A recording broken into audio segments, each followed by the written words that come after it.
ጤና ይስጥልኝ የተወደዳችሁ የቮይስ ኦፍ ራያ ቤተሰቦች እንደምን ውላችኋል? ታህሳስ 24 2018 ዓ.ም የቮይስ ኦፍ ራያ ዜናዎች ወደ እናንተ የምናደርስበት ሰዓት ላይ እንገኛለን። በቅድሚያም አርዕስተ ዜና። በራያ ኮረም ወጣት በላይነህ ገብረ ማርያም በህወሓት ታጣቂዎች ታፍኖ መወሰዱ ተገልጿል።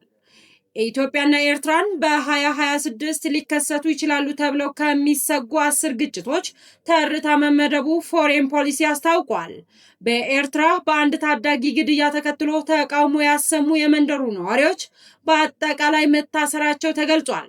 ከውጪ ተቃዋሚዎችን መግደል የምትቀጥል ከሆነ ጣልቃ እንገባለን ሲሉ የአሜሪካው ፕሬዝዳንት ዶናልድ ትራምፕ ኢራንን አስጠነቀቁ። እነዚህንና ሌሎች ዜናዎችን ይዘናል። እንድትከታተሉንም በአክብሮት እንጋብዛለን።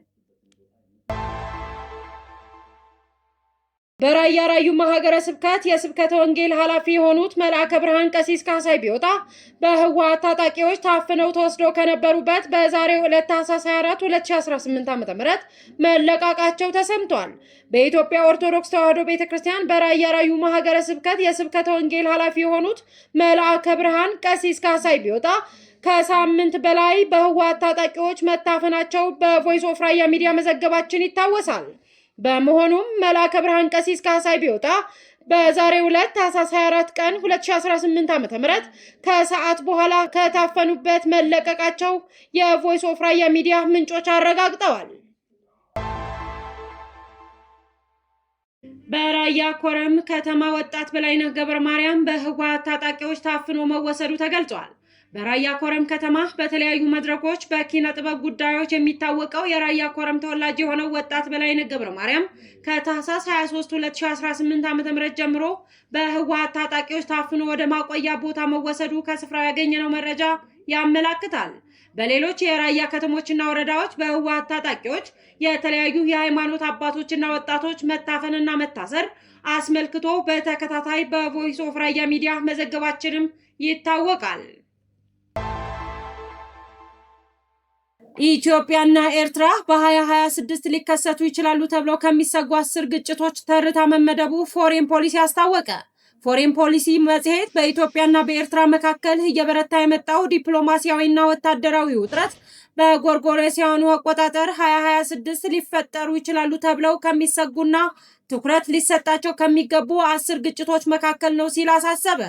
በሁለቱ ጎረቤት ሀገራት መካከል ሊቀሰቀሱ የሚችሉት ግጭቶች መላው የአፍሪካ ቀንድ ወደ መጠነ ሰፊ ጦርነት ሊያዘልቁ እንደሚችሉ አመላክቷል። መጽሔቱ በዘገበው ባለፉት ወራት በአዲስ አበባና አስመራ መካከል የሚሰነዘሩ የቃላት ጦርነትና ክሶች የጦርነት ስጋትን ከፍ አድርገውታል ያለ ሲሆን ስጋቱ እየጨመረ የመጣው ዓለም አቀፉ ማህበረሰብ ትኩረት በሌላቸው ቀውሶች በተለይም በሱዳን ጦርነት ላይ ባደረገው ወቅት መሆኑንም ገልጿል። በኤርትራ የአንድ ታዳጊ ግድያን ተከትሎ ተቃውሞ ያሰሙ የመንደር ውስጥ ነዋሪዎች በአጠቃላይ መታሰራቸው ተገለጸ። ቢቢሲ ያነጋገራቸው ከሀገር ውጭ የሚኖሩ የአካባቢው ተወላጆችና ስማቸው እንዳይገለጽ የጠየቁ ነዋሪዎች ግድያው የተፈጸመው ህዳር 6 2018 ዓ.ም መሆኑን ተናግረዋል። ከዚያ በኋላ የአካባቢው ነዋሪዎች ግድያውን በሚመለከት ቅሬታ በማሰማታቸው የሟች ወንድምን ጨምሮ ከ80 በላይ የመንደሩ ነዋሪዎች በመንግስት ኃይሎች በቁጥጥር ስር መዋላቸውን ቢቢሲ ያነጋገራቸው የቤተሰብ አባላት ተናግረዋል። የ16 ዓመቱ ያፌት በጥይት ከተገደለ በኋላ የአካባቢው ነዋሪዎች ሐሽፈራይ ወደሚባል ወታደራዊ ካምፕ ተወስደው መታሰራቸው የቤተሰብ አባላቱና የመንደሩ ነዋሪዎች ለቢቢሲ ትግርኛ ተናግረዋል። ሟች ያፌት እና ጓደኞቹ በአካባቢው ከሰል በማክሰልና በመሸጥ ገቢ ያገኙ እንደነበር የተናገሩት የአካባቢው ነዋሪ ግድያው ከመፈጸሙ በፊት ከሰል ለመሸጥ ወደ ሕምብርቲ ሲሄድ ከተያዘ በኋላ ወታደሮች እንደተገደለ ተገልጿል። በፈረንሳይ የሚኖረውና የአካባቢው ተወላጅ የሆነው አዛሪያ ለቢቢሲ ትግርኛ እንደተናገረው ያፌት ቤተሰቡንና ራሱን ለመደገፍ የሚሰራ ጠንካራ ወጣት ነበር ብሏል። እንደ አዛሪያ ገለጻ ከሆነ ያፌት አስከሬን በማግስቱ እኩለ ቀን ድረስ አልተነሳም ነበር። የመንደሩ ነዋሪዎች ሁኔታውን ለባለስልጣን ካሳወቁ በኋላ ቁጣ ተቀስቅሷል ተብሏል። የመንደሩ ነዋሪዎች የወጣቱ አሟሟት ስላልተቀበሉ ቅሬታ ማሰማት መጀመራቸውን የሚናገሩ አቶ አዛሪያ ቅሬታቸውን በተለየ መልኩ ሲገልጹ ወታደሮች ሰብስበው እንዳሰሯቸውም ገልጸዋል። ግድያው የተፈጸመው ሳምንት እሁድ ዕለት በአብዛኛው ሰው ቤተክርስቲያን ውስጥ በተሰበሰበው እድሜያቸው ከ16 ዓመት ጀምሮ ያሉ ሰዎችን፣ ዲያቆናትን፣ የቤተክርስቲያን ተማሪዎችንና ካህናትን በመንደሩ ውስጥ ያሉትን ከወጣት እስከ አዛውንት ሁሉ ሰብስበው አስረዋል። የኤርትራ መንግስት በአንድ አካባቢ ለሚነሳ ተቃውሞ አጠቃላይ የአንድ መንደር ነዋሪዎች ሲያስር ይህ የመጀመሪያው አይደለም ብሏል። ቢቢሲ በጋሻ በረካ ስለተፈጸመው ግድያና እስር የኤርትራ የማስታወቂያ ሚኒስቴር ቢጠይቅም ምላሽ እንዳላገኘም ዘግቧል። ተቃዋሚዎችን መግደል የምትቀጥል ከሆነ ጣልቃ እንገባለን ሲሉ ፕሬዝዳንት ትራምፕ ኢራንን አስጠነቀቁ።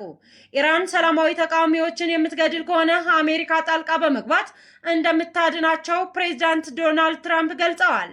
በኢራን የተለያዩ ከተሞች የኑሮ ውድነትና የሀገሪቱ ገንዘብ የመግዛት አቅም ማሽቆልቆሉን በመቃወም በርካታ ሰዎች አደባባይ ወጥተው ድምጻቸውን ማሰማት ከጀመሩ ቀናት ተቆጥረዋል። በዚህም ሳቢያ ትራምፕም ኢራንን ተቃዋሚዎችን በጭካኔ በጥይት የምትገድል ከሆነ እርምጃ ልወስድ ዝግጁ ነኝ በማለት በትሩዝ የማህበራዊ ሚዲያ ገጻቸው ላይ አስፍረዋል። ትራምፕ ይህንን ያሉት ከ3 ዓመት ወዲህ በኢራን ውስጥ ያጋጠመ ነው በተባለው የአሁኑ ተቃውሞ በርካታ ሰዎች መገደላቸውን የሚያመላክቱ ዜናዎች መውጣታቸውን ተከትሎ ነው።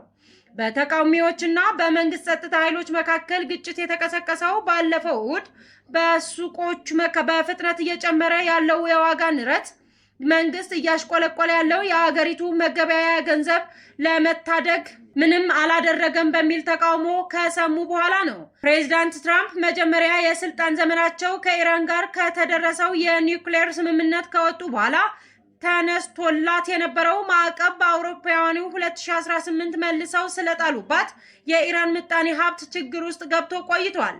በኢራን የተለያዩ ግዛቶች ውስጥ የሚካሄደው ተቃውሞ እየተባባሰ የቀጠለ ሲሆን የጸጥታ ኃይል አባላትን ጨምሮ የሰው ሕይወት እያለፈ መሆኑን ቢቢሲ ዘግቧል።